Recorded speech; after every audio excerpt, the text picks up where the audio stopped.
Is Brian Johnson back in AC/DC? Ice Nine Kills feuds with a very famous mouse, and Okilly Dokilly get their television debut. All this and more coming up on Trend Kill Radio.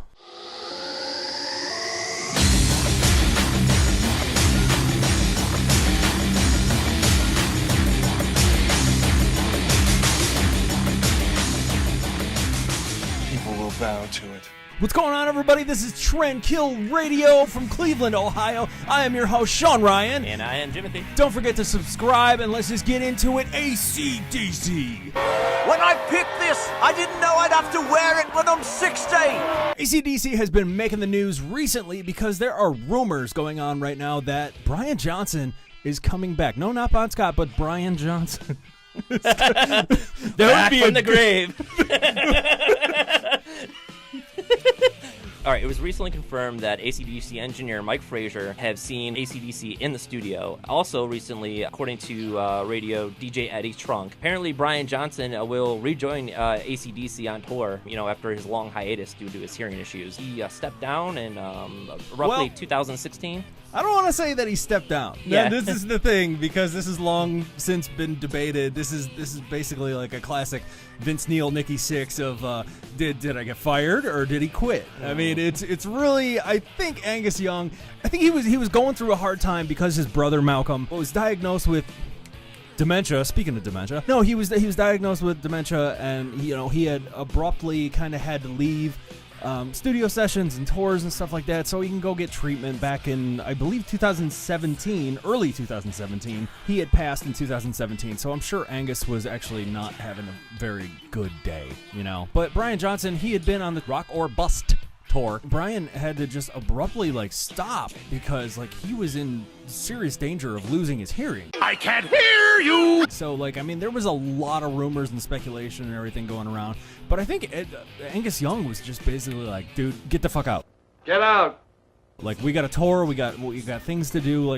He's just very much seems like a guy that was just all about work. He basically fired Brian Johnson and then brought in Axl Rose the next year.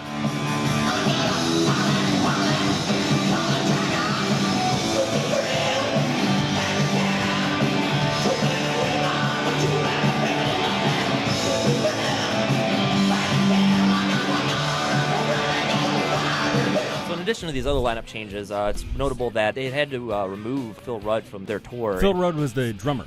Yeah. Okay. In 2014, he was arrested and charged with attempting to procure a murder, threatening to kill, possession of methamphetamine, and possession of cannabis following a police raid on his home. The charges of attempting to procure a murder were withdrawn the following day, but in April of 2015, he pleaded guilty to the remaining charges with the exception of one of the two threatening to kill charges, which was dropped.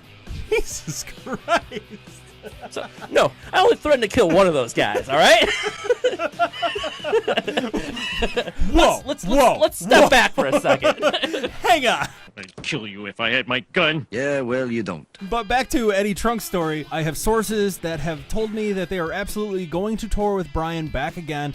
That is all unconfirmed from their camp, but I had it from some reliable sources. He goes on to say, I think it's pretty much a done deal that AC/DC, at the very least, are going to release some sort of record, and it will be some sort of record, and will be some sort of tribute to Malcolm, just like Back in Black was to Bon Scott. So I have no doubt about that, and I'm pretty confident that they were probably going to do shows as well, but I think at this point, it is pretty much just when they announce it. Brian's coming back. I think they had a really good run with Axl. I think that was a really fun thing.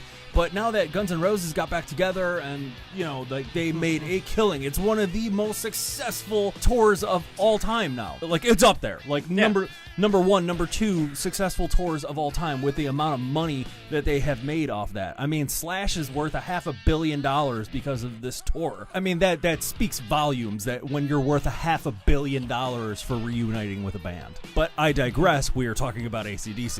And it's not to say that Brian Johnson is rusty by any means, too. And that since stepping down from AC/DC, it's Rock and Bus Tour, he's made some various appearances on stages, including joining Robert Plant and Paul Rodgers on stage. He performed Back in Black with Muse, and he's jammed with Mick Fleetwood in Hawaii. So he's been somewhat active and still performing. He just hasn't been a road warrior since he stepped down in 2014. Yeah, I mean, very few actually can. You know, not everybody can be Alice Cooper, who is just like a road warrior that is just on tour every single year. I can always count on him coming to Cleveland, like, if I'm ever bored. Right. You know, like, he's just there. And as shit, this year, like, it wasn't announced a few months ago, but just recently, he's coming to Cleveland. So, you know what? Right. I'll be there. I know, it's just, I mean, it's funny. I mean, we know as musicians, like, some people are just built to, like, do it, like, every day of their lives. And some people can, like, get on stage once every 6 months. Yeah, or do like a standalone fucking thing like Aerosmith is in Vegas doing their residency, just like Motley Crue and Guns N' Roses and Celine Dion, that's the most rock stars. But that's fucking goals right there. It's like everybody's just gonna come to me. I'm very cold. Metal band Ice Nine Kills have actually gotten themselves into a little bit of hot water with a very famous mouse, Mickey. Ice Nine Kills was scheduled to perform a show with Falling in Reverse on April 26th at Disney's Spring House of Blues in Lake Buena Vista. Del Boca Vista? But they are banned due to their violent imagery. I am assuming there are screens in the back that show a lot of horror-themed things because Ice Nine Kills is a horror-themed band, just like Nasty is. Yeah. Me and Jimothy. But, you know, we don't got that kind of clout. They're about to perform this show, and then Disney catches wind of it, and they just go like, oh, Jesus Christ, no, we can't have that. This is a Disney-sponsored House of Blues. We're not going to have you guys here, which is bullshit. In response to canceling the show, they had changed the tour dates apparently, and someone had inquired via their Twitter what happened to the Florida date, and Ice Nine Kills had responded, Disney's House of Blues in Orlando banned us for performing because of our violent imagery. It's a shame because I know I've seen Donald Duck at our show before. He's an ink fan. Basically, after being banned, all they did was just go big middle finger to Disney just by doing horror-themed Disney-inspired merchandise that they have on a limited run, which you can see right here, which is actually brilliant, and I want some of it myself because I like Ice Nine Kills, and I only recently found out about this, but what has actually happened? As of today, 4/14, on this episode will post later this week, but as of now, if you go to the website, it'll say that, as many of you know, a certain mouse-loving enterprise is deemed us too evil to perform in a certain Orlando venue of theirs. Rather than protest, we are accepting this seemingly misguided assumption with a great honor. To celebrate the banishment, we are dedicating our Nightmare on the 9th monthly special to launch TooEvilForChildren.com. You were too late. Wait for the next ink drop next month on the 9th, and don't wait so long next time. So they are already sold out of this month's inventory. Okay, so May 9th.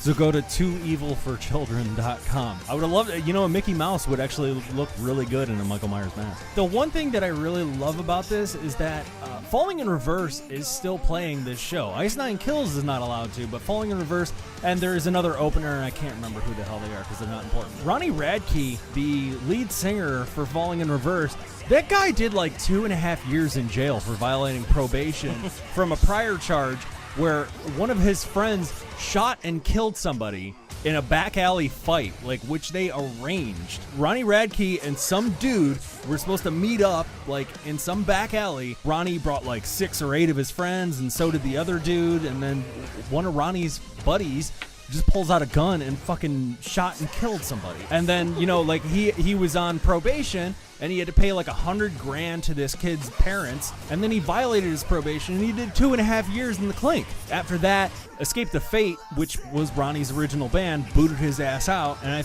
believe in jail, formed Falling in Reverse. Could be slightly wrong about that, but I'm pretty sure it's more so accurate. So Disney has no care about murder, but violent imagery is the real problem here. I just want to stress that and make that clear. Tim Allen, who was on ABC, owned by Disney, and he was in the Santa Claus, a Disney movie, was a coke dealer, and it was just totally fine. It's cool, but, you know, Falling in Reverse, totally fine. You guys can play our House of Blues, but, you know, Ice Nine Kills, violent imagery. You're going to taint our children. Taint. Ridiculous. So let's talk it up. Disney. Let's see. Murder. Okay. Whoring out children. Okay. Waltz. Questionable past. Nazi sympathizer. Yep. Subliminal dicks. Okay. We love whoring out our children, but, you know, violent imagery, that's not good for the mouse, man. Are you trying to keep us out of Del Boca Vista? And on to our last and final story. Just a real quick one, just because, like, Jim Jim and I are Simpsons nerds. I mean, Totally. you could see Bart in the back. There's a million Simpsons things right yeah. there that you can't see because of the light. It's on your shin, right? Oh, yeah, on my calf, I have a Homer If we had a Simpson tattoo. You need to get the shin cam. Recently, a band called Okilly Dokilly, which is Ned Flanders from The Simpsons' famous catchphrase. I'm sure everybody knows what the fuck I'm talking about here. Right. Okilly dokilly do. There is a band where every one of the members dresses up like Ned Flanders. They refer to themselves as a Nettle band. Neddle band. But of course, they all don themselves in the glasses, the mustaches, the green sweater, and with the little pink collar, yes. And then they do like really heavy fucking metal music, and all the lyrics are very much inspired by Ned Flanders. White Right. Wine Spritzer is one of their famous songs. They debuted sometime in like 2015, where I remember sending this video to you at one point. And like it was a shitty recording of it. Right, they had really terrible demos, but since then they've gotten a lot of traction, and they're actually quite like a reputable novelty act. They are. I know. They recently just played here in Cleveland, which you were supposed to go to. I was supposed to go to it. I had to pass on it because I had work travel. I know, you almost you gave me the fucking tickets, but I also had shit to do, so I'm sorry. Either way, they have made their big television debut. Primetime television. On the end of the fucking Simpsons, where there was a video for White Wine Spritzer. Right. It's And like literally, if that band was formed for anything, this is like literally the end goal of this band. I know, and that is just so amazing. They went on to say that they were just absolutely shocked. Jimothy? Right. So as quoted on their Facebook page, us Neds were recently contacted by the wonderful folks over at The Simpsons. They asked us if they could air the White Wine Spritzer music video during the credits of an episode. We've been in complete and total disbelief until tonight when it actually happened. Tonight, season 30, episode 20, Okilly Dokilly was on The Simpsons. We did it, neighborinos. Thank you so much. That is absolutely fucking fantastic. And you know what? They're not actually a bad band. Like, some of their shit is pretty good. Right, they yeah. got the songs Purple Drapes. Purple drapes. All my life I've wanted purple drapes. They got White Wine Spritzer. White wine spritzer. Spritzer. Right, they came a long way because, like you said, you had sent me those demos earlier, and I appreciate the novelty, but like it's just like terrible. Yeah, Obviously, novelty acts sometimes just totally blow. they just got so much attraction and so much fan appreciation from what they did. Obviously they started giving a shit, and they went in, they actually made real recordings, they made a music video, and it's all paid off. I mean, they're on tour. They're on tour for this novelty band as Ned Flanders, And they're not getting sued. They're actually getting played on The Simpsons. as the Ned Flanders. And that is awesome. And that's the end of the story. But I just wanted to share that little tidbit of information. If you want to check them out, please do. I mean, because they're pretty badass. Jim has the website. Right, so their official website is www.okillydokilly.com, and that's OKILLYDOKILLY.com. Kill in Okilly and the Dokilly. Oh, that's clever. Yeah. Actually. Okay, but that is all we have for Tranquil Radio tonight. Thank you guys so much for watching. Please like the video, share the video, subscribe to our page. Go to facebook.com/tranquilradio216. Fucking go like our page, man. We got all kinds of, I post memes every day and everything. It's drawing a lot of attraction. More attraction to the memes than our actual shows. Right. So help us out. You all love memes. Just go fucking like the page. They're all rock memes and shit, yeah. But thank you guys so much for watching. I'm your host, Sean Ryan. And I am Jimothy. And this is Tranquil Radio.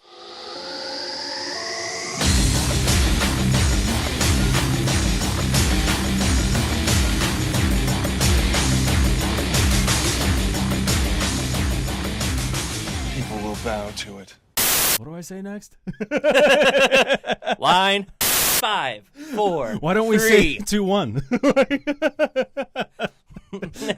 You just don't. Hens love roosters, geese love ganders, everyone else loves Ned Flanders. Not me. Everyone who counts loves Ned Flanders.